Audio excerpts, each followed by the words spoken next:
got Spanish flu. Scott coming over. But I'll pick up on the Spanish flu. Here again, many dioceses, the churches were closed. A picture has been circulating here in San Francisco of a mass in one of our parishes where the church was closed. The mass was celebrated on the top of the steps in front of the entrance to the church, and people were spilled out on the street wearing masks. Cardinal Doherty in Philadelphia is famous for having, well, he didn't close the churches.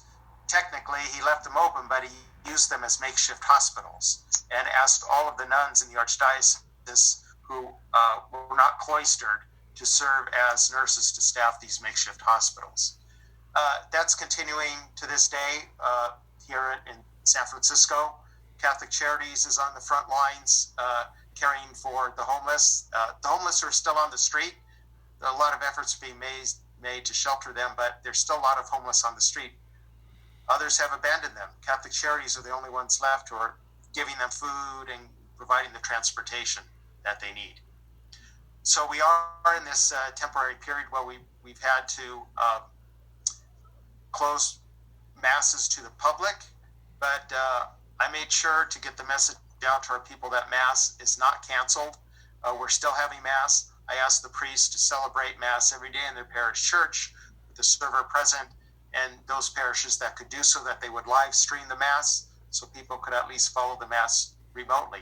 So we have the advantage of this technology now that the church hasn't had in past ages in dealing with the pandemic such as this. There is this period of time when our people have to fast from the Eucharist. This is also not something unprecedented in our history and our tradition.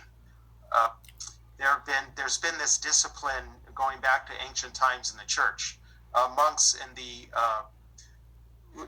deserts of Egypt, this early monastic movement in the early centuries of the church, they would live in community, but during Lent, they would go further into the desert and live as hermits, and they would abstain from the Eucharist until Palm Sunday, when they would come back together.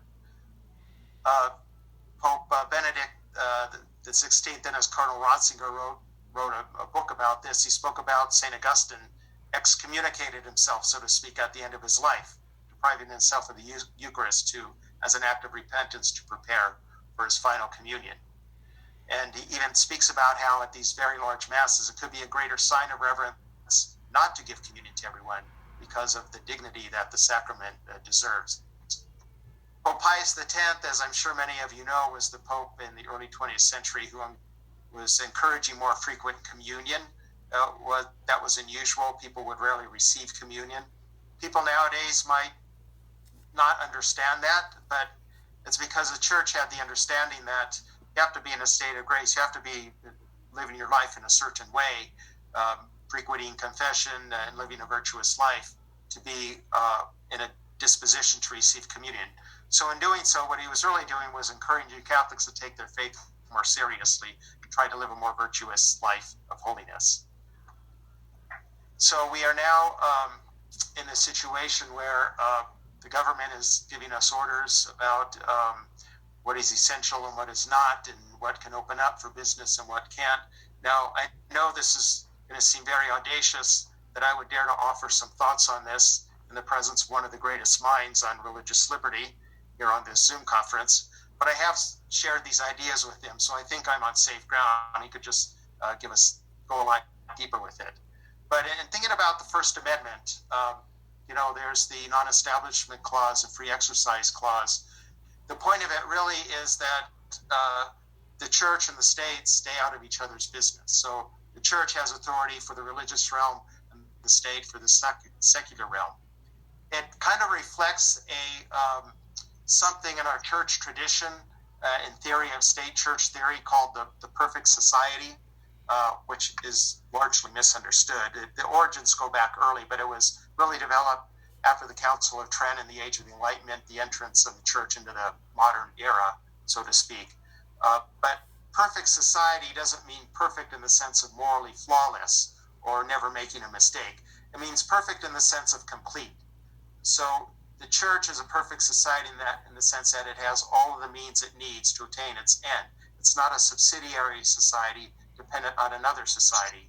So in this theory, there are really two perfect societies. There's the church and the state. And the church has always respected a distinction between the two, even when the Pope was a temporal ruler during the ages of the papal states. The governance of the church was divided between the temporal and the spiritual. And in fact, even to this day, Vatican City State has a civil court. There's the canonical court, but there's also civil court for civil offenses. Now, obviously, there are going to be times when these two intersect, come close together, and certain distinctions need to be made for the lines of authority. So I've often given this example of when this church and state, how we distinguish between their realms when they come together is the construction of a new church building, right? We build new churches all the time, and we build them to code. There are building codes that we have to comply with: seismic safety, panic bars, lighted exit signs, and so forth. The state has the authority to issue those building codes and to inspect the building to make sure they comply. But the state has no right to tell the church where to put the altar or the presider's chair or the tabernacle. That's an internal church affair.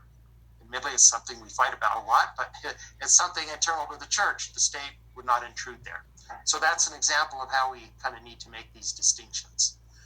So the bishops have gone along with the state effort to stem the spread of the virus by not having gatherings of people.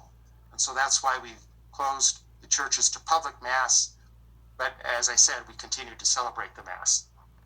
We're now taking steps to reopen as these restrictions are loosening up. As we know more about the virus, there's still a lot more to learn, but we've learned a lot. And so Megha referred to a message I put out today about the steps that we're taking to open up for Mass. Obviously, it's going to be very different. We have to have social distancing. We have to have other safety precautions put into place, special precautions for how communion is given, limiting the numbers of people who can attend.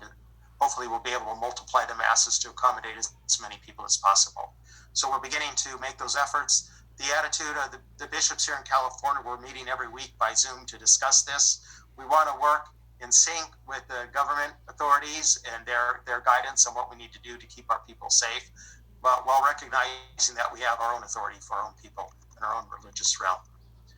So those are the thoughts I have to offer, and I would invite Professor McConnell to enlighten us much further on this.